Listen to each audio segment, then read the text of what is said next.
Good morning, one and all. How you all going? Welcome back to another quick video looking at Lake Victoria. We'll go for a walk down there in a minute. And some beautiful birds. Oh, wow, one, two on there or not? There's two, four, six, maybe, seven birds. Seven green birds and a couple of white cockies. And of course, you got your pigeons. Oh, there's eight probably. There's two there, four, six, yeah, one up there, and seven. I think seven or eight. Could be eight. It's a beautiful day. Oh, wow. A beautiful bird there. Yeah, we'll go for a walk down the lake and have a chat as we're doing so. Yeah, I just finding interesting this so-called peace organisation Donald Trump's trying to put together. He's got two governments that are really question mark that should never be on it in the first place. One is Belarus, which is a puppet of the USA, Russia, sorry. USSR, I should say. One is Belarus, is a puppet of Russia.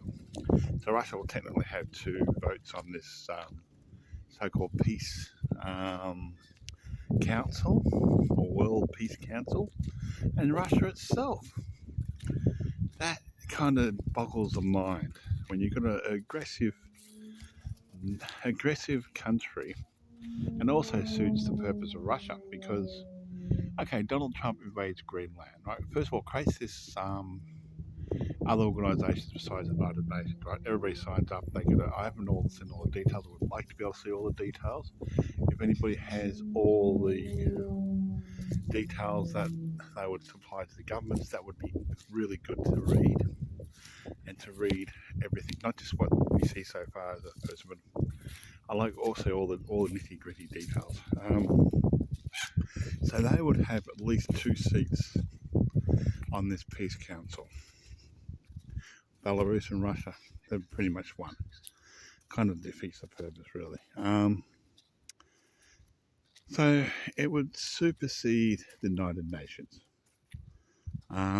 which does have, of course, Russia and that on there. Hasn't mentioned it's got Israel on there, so I don't know about that either. I wonder if it does put Israel on there, or even if it asks Ukraine to join. Might be interesting to see what happens there. But let's say Russia's trying to take Ukraine, of course, and Donald Trump decides to take Greenland. There goes the United Nations, there goes NATO. America will have to be kicked out of NATO, have to be removed from it, and the United Nations would have to turn against America. So he then activates his so-called peace thing. He secures Greenland. Russia keeps on invading Ukraine and moves into Poland, and it makes a war against, since NATO then loses one of its biggest allies, makes a war against NATO. Who then has to fight against NATO? America and everybody else who's on this so-called peace council. Okay, so this is where history, it's going to be interesting. Then you got to see who would win.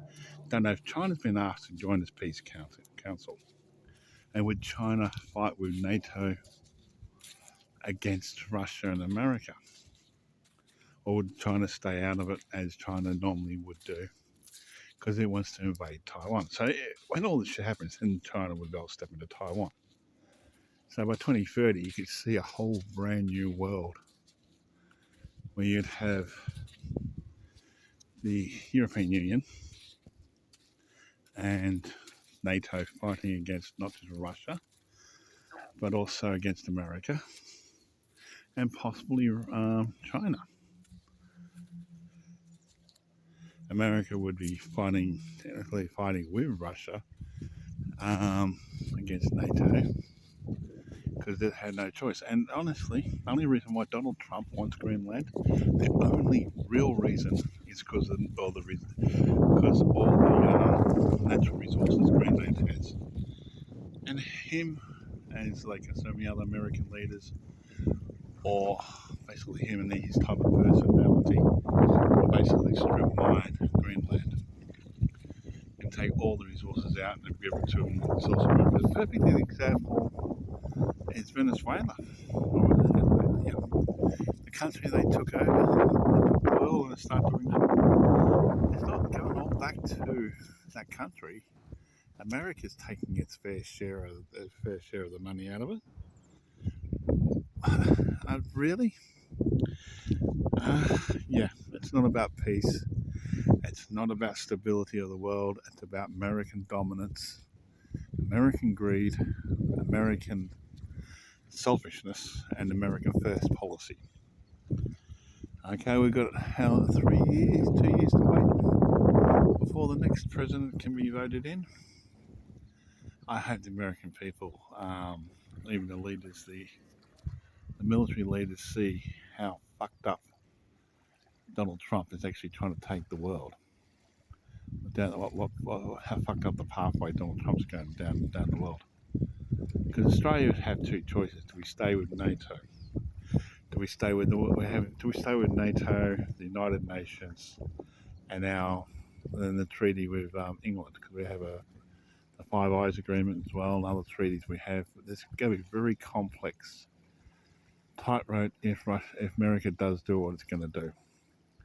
If it creates another council, that is going to make so much more complications in the world. Yeah, I know we need the United Nations to step up and actually step into war zones and actually fight there. But we don't need a new organisation to do that. We just need the United Nations to actually grow some balls, okay, and start to say, hey, no to Russia. Start to say no to extremist groups and extremist countries and stuff like that. That's just my personal opinion. 26 is going to be a very interesting year.